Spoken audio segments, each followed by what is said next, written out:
Esse período de 60 e 70, eu acho que tem uma música que a Elis Regina canta, que é Aos Nossos Filhos, que se você ouve a letra, é uma música que me toca pra cacete. Entendeu? Perdoe a cara amarrada, perdoe a falta de ar, os dias eram assim. Perdoe a cara amarrada. Uma vez que você nasce, isso daí você tem que se adaptar. Essa é a sua história, essa é a sua vida, entendeu? Nasce clandestino e isso significa você ter um outro nome. Meu nome não era esse. Apesar de ser Priscila, tinha um outro sobrenome. O nome da minha mãe era outro, o nome do meu pai era outro, enfim. Ele estava acabado de nascer, o nome dele era Gregório. Mas já Gregório já era um nome conhecido pela repressão também, que meu pai já tinha um filho chamado Gregório, todo mundo sabia.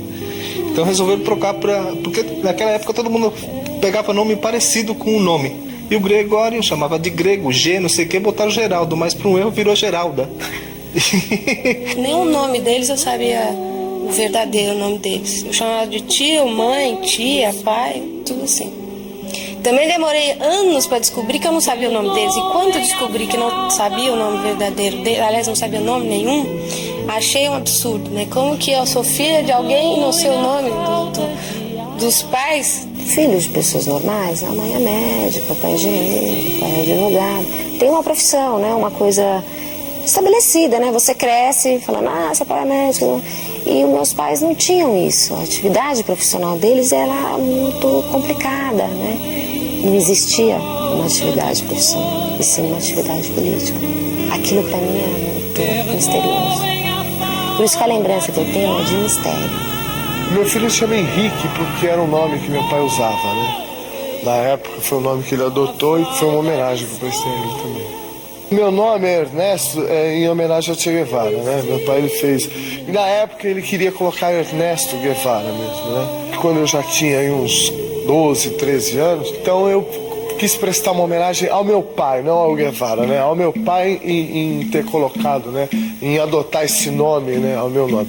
Inclusive, tudo que é relacionado a mim que eu posso colocar em Guevara, eu coloco. Eu tinha essa consciência de que eu estava vivendo uma situação muito especial. Acho que nós morávamos num andar especial do Hotel Habana Livre, onde só tinha guerrilheiro com filho de guerrilheiro. Tanto é que eu lembro, assim, de algumas cenas no hotel. Uma delas, assim, meu pai desceu do elevador e nós não estávamos juntos, nós não podíamos dizer que nós estávamos juntos. E eu lembro dessa cena, a porta abriu, meu pai estava no elevador, mas eu não podia falar com ele. Eu lembro que a gente trocou uma piscada. Eu lembro do meu pai piscando pra mim quando aquele elevador abriu. O que eu via é o seguinte, que existia um governo ditatorial, entendeu? E que entrava na casa das pessoas e matavam, entendeu? Era muito simples o raciocínio, entendeu? Era olhar e falar, não, os caras vão vir aqui se eu contar essa história, ou ficarem sabendo, sei lá, ou qualquer coisa, podem vir aqui e acabar com a minha família, entendeu? Já acabaram com a metade, acabam com a outra metade.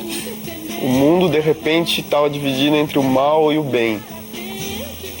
Ela contou que tinha os militares e que eles não gostavam da gente. E até hoje, assim, eu sonho com guerra, eu tenho essa coisa da guerra na minha cabeça. Eu não lembro qual é a referência que me davam dela. São coisas, na verdade, de fotos. É uma coisa com aquela lembrança construída. Por isso que a minha lembrança de infância é uma lembrança extremamente agradável. O que não é, eu não lembro. Eu já perguntei muitas vezes certas coisas e ela já explicou e eu esqueço, vou lá e pergunto de novo. Uma coisa que não sei se eu devo falar.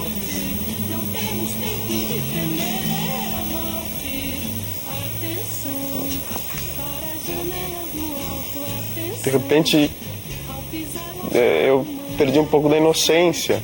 Aos 7 anos, é muito cedo isso. E aí eu só vi esse rapaz que eu jamais vou me esquecer do rosto. Eu sou muito boa fisionomista, muito boa mesmo, tenho uma memória incrível. Ele chegou perto do meu pai, pôs a arma na cabeça e atirou.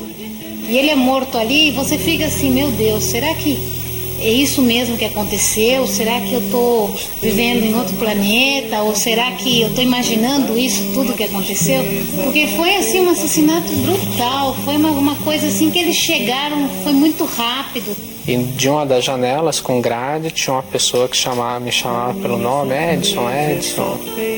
E quando eu olhei assim, eu reconheci na fisionomia a minha mãe, mas ao mesmo tempo eu olhava e falava, não é a minha mãe. Eu não reconheci minha mãe. Uma coisa muito difícil, porque ela tinha apanhado tanto que estava deformada. Então para mim era um ser, não era minha mãe. Você estava tendo contato com uma estranha, não era sua mãe, era uma massa, né? Toda quebrada, com o rosto sem dente, toda arrebentada, não era sua mãe. Ela não conseguia nem ter a voz, né, de mãe. Tortura é uma coisa que ela é muito sacana porque você leva pro resto da vida, né?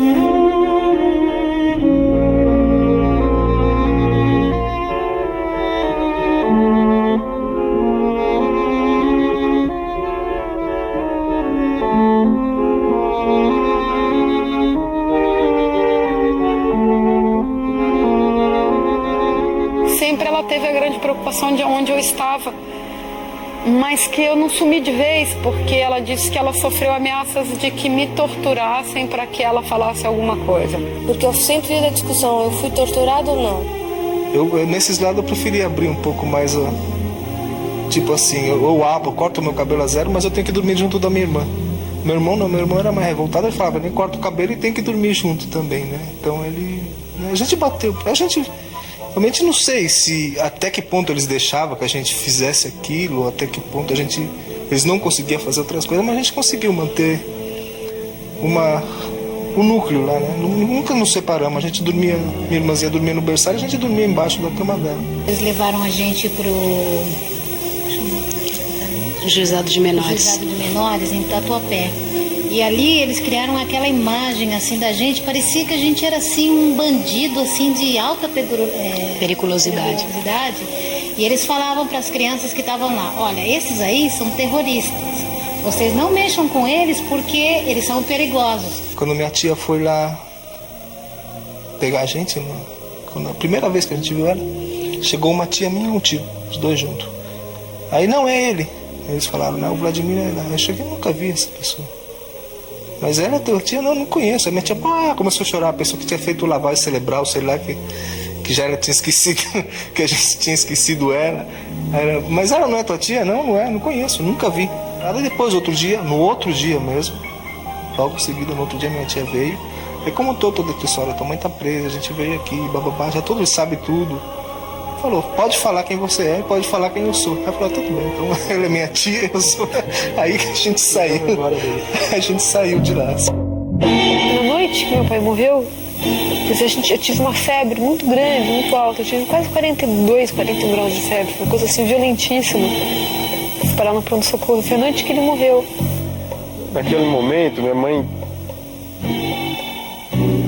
para me proteger um pouco, não deixava as coisas muito claras. Falava, seu pai morreu num acidente. Só que meu irmão estava junto e ele já sabia do que tinha acontecido. E na hora ele falou, não, o nosso pai foi morto, foi assassinado. Isso no dia do enterro. Enquanto você estava lá em São Sebastião, vocês foram presos, você viu, teu tio foi preso também, que era irmão do meu pai. E aconteceu que teu pai foi preso e mataram ele. Sim, falou na lata, assim. A cena da gente pegando o ônibus, porque é longe, né? Tá, pega o ônibus, aí sobe aquela ladeira, aí chega no presídio, aí você passa pela revista, tá? Aí abre a grade, abre a outra grade, aí você entra. Eu levei um saco de pipoca para minha mãe, e a mulher abriu o saco de pipoca, enfiou a mão lá dentro, assim, e remexeu o saco de pipoca, e aquilo me deu uma revolta tremenda, assim. Eu não quis mais dar aquele saco de pipoca para minha mãe, eu joguei aquele saco de pipoca, e a lembrança que eu tenho é de que eu bati muito nessa mulher, eu pelo menos tive vontade de fazer isso. Eu comecei a ver que a coisa era meio esquisita quando, por exemplo, o Pinochet derrubou o Salvador Allende. Nós estávamos lá e foi uma correria de louco, né? Então foi, tá bem esquisito. Acredito que dentro da minha cabeça de criança, né? Falei, que turismo louco é esse? Que nego vem de tanque de guerra. Porque tanto no Chile quanto na França eu tinha minha identidade. Eu era Marta, filha de um guerrilheiro morto. Eu lembro uma imagem que ficou gravada quando nós entramos, aquela correria, pancadaria lá na porta e tava todo mundo torcendo lá na frente, né? O pessoal, todo mundo já dentro da embaixada torcendo porque a gente chegasse lá, né? Nós entramos correndo, aquele pavor todo. Foi a primeira vez que eu senti pavor, assim, senti o clima de estar fugindo, né?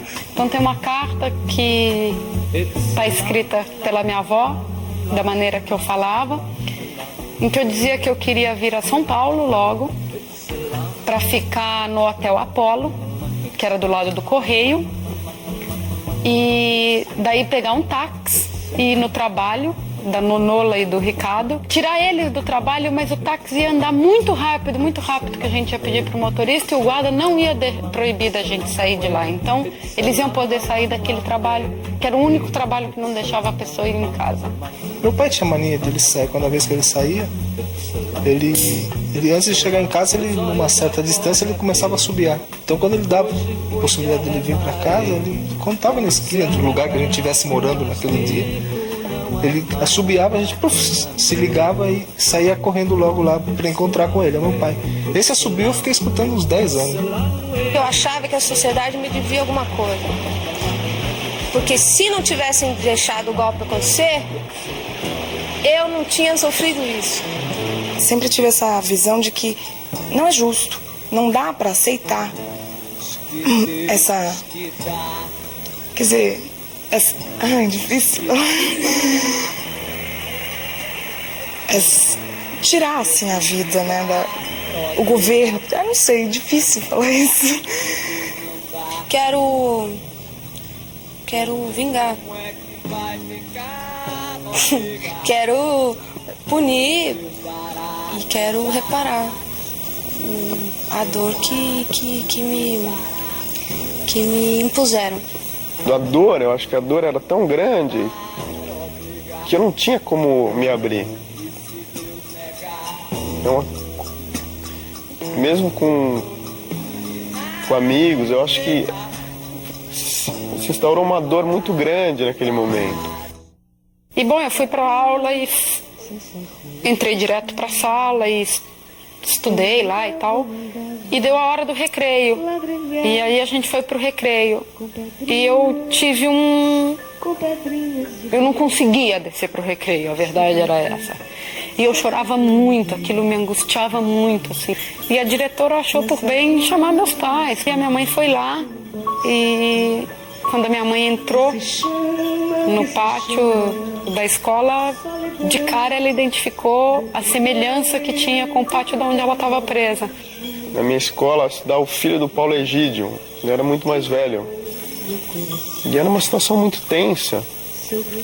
Uma vez ele me chegou no corredor e falou: meu pai não tem nada a ver com a morte do seu pai. Cantar o hino, por exemplo, é uma coisa que eu nunca decorei. Tinha que cantar o hino na escola, né? Fazia fila, punha a mãozinha e ia lá cantar o hino na frente da bandeira. Assistia a bandeira todo santo dia daquele lugar. E eu tava chegando em casa, normalmente com um coleguinha de escola, né? Aí eu fui abrir a porta do quarto, tinha uma bandeira vermelha, bem grande na parede. Aí meu colega falou: o que é aquilo, a bandeira da União Soviética? Foi fechar a porta. Eu falei: não, ali é a bandeira do Flamengo, né? E desci, esse é um flash que eu tenho, né? Eu tentar construir essa imagem, porque eu não sei nada, eu não sei como meu pai era, eu não sei as coisas mais banais. Eu sei o que ele fez e sempre na minha cabeça fica uma coisa grandiosa, de herói, porque afinal de contas ele morreu por um ideal e ele estava disposto a isso, enfim, fica aquela coisa gigantesca que até me oprime um pouco. Essa lembrança do meu pai por muito tempo foi até uma imagem fictícia na minha cabeça, não tinha uma imagem formada do rosto dele, entendeu? Meu pai, pra mim, na minha visão de até começo da adolescência, sempre foi, inclusive hoje continua sendo, é um herói, mas na minha infância era um herói de gibi, de historinhas. Com 7, 8 anos eu ganhei uma foto dele com 16 anos, né? Aí, mais pra frente, com 16, eu arrumei uma foto dele com 3 anos de idade. Eu não conseguia formar uma imagem de um pai com 16 anos ou um pai com 3 anos. Não, você não consegue. É inconcebível você olhar pra foto de um garoto de 3 anos ou 16 e imaginar que aquela pessoa é seu pai. Isso é muito difícil. Herói não é meu pai, é a minha mãe. Sabíamos que meu pai foi morto, sob tortura. Mas para todos os efeitos legais, não existia, né? Meu pai teria abandonado a família, minha mãe não era viúva. Pouquíssima coisa eu soube do meu pai, né? Então, assim, eu fiquei super contente de saber, de ter uma pessoa assim que me falou alguma coisa do meu pai, né? Porque até então ninguém me falava nada. Minha família, minha avó, minhas tias, meu tio, é como se ele não existisse, né? Até então eu não sabia nada dele. Como se um pai assim, só fictício, né? Eu fui atrás das pessoas que militaram com ele, eu tentei realmente reconstituir um pai. Assim, agora, isso não resolve. Isso não resolve, assim. Eu tento isso porque é um jeito de eu me entender hoje. Eu fiquei, assim, triste, né, pelo que ocorreu, pelo fato de saber que ele nunca mais ia estar voltando, né?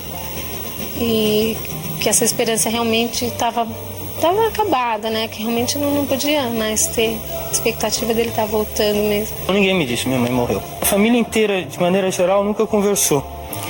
Porque eu acho que a família, todo mundo procurou muito. Foi um esforço muito grande de procurar e foi uma frustração muito grande não encontrá-la. E até hoje é difícil você aceitar uma morte que não é material, que você não tem mais que isso, mais que essa imaterialidade da morte. Para mim ainda, a imaterialidade da vida, porque eu não tenho, eu não conheci, né, o meu pai. Então é absolutamente pirante você tentar, por um lado, imaginar como seu pai era, e por outro, aceitar que isso que você imaginou morreu. Agora, não tem ponto final. Como é que vai ter um ponto final se a gente sabe, por exemplo, provavelmente meu tio levou um tiro pelas costas na coluna, ficou paralítico, levaram ele assim para Brasília, torturaram ele não sei quanto tempo e ele morreu assim.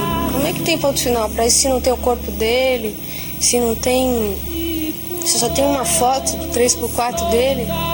É isso que existe do André Grabois.